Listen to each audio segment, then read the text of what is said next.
Presidente ng Pilipinas yun, nanonood eh. Nahiya tuloy ako. Nanood po si Tatay Digong sa inyo. Ha?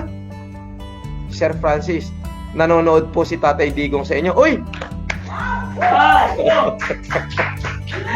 Oh my God.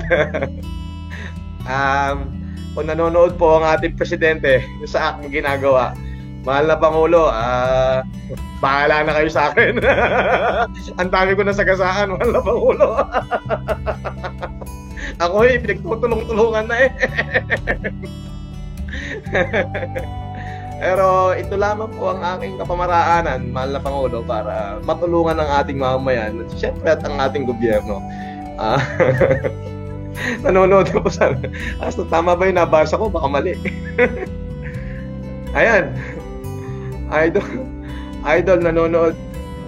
Sir Francis, nanonood po ang mahal na Pangulo. Oh my God. Sabi niya. Yun po, mahal na Pangulo. Bahala na kayo. Presidente ng Pilipinas yun, nanonood eh. Nahiya tuloy ako. Totoong tao rin ang presidente. Ayan nga eh. Ayan nga eh. Teka muna, ayusin ko muna yung mukha ko. Oy, bakit ikaw ba panoorin ng Pangulo, hindi ka kikiligin? Sira ka pala eh. Diba? Ikaw para kang bali. Ako lang, nanonood din naman ako sa kanya. Pinanood ko yung mask niya, yung sinuot niya mask. Nagmumura siya, nalaglag yung mask niya. Nakakatawa ako ng tawa.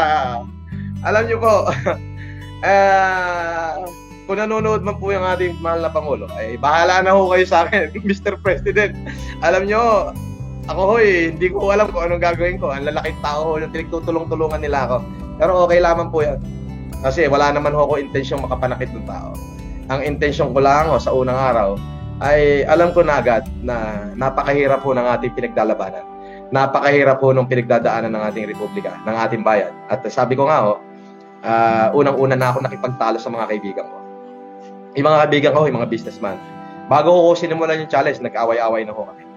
Dahil yung iba ho sa kanila ay, alam niyo na, iba-iba ho yung ideolohiya. Iba-iba ho yung prinsipyo. Pero ang hamon ko sa kanila ay wag na tayong maging magkakaibigan kung hindi kayo tutulong, sabi ko. Kuda kayo ng kuda, wala naman kayong pakialam, hindi nga kayo tutulong kahit ano. So, sa madaling sabi ho, ay nagsitulong po sila. So, na-encourage ko po sila. Marami hong mga nagsitulong.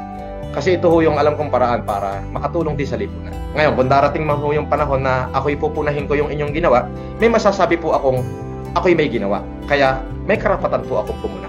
Pero, wala naman ho akong nakitang kamalian. Kumbaga, lahat naman ho ay maganda. Kaya ho, nagdesisyon ako sa sarili ko na willing ho akong mag-all out. As in, all out po talaga, mahal na Pangulo.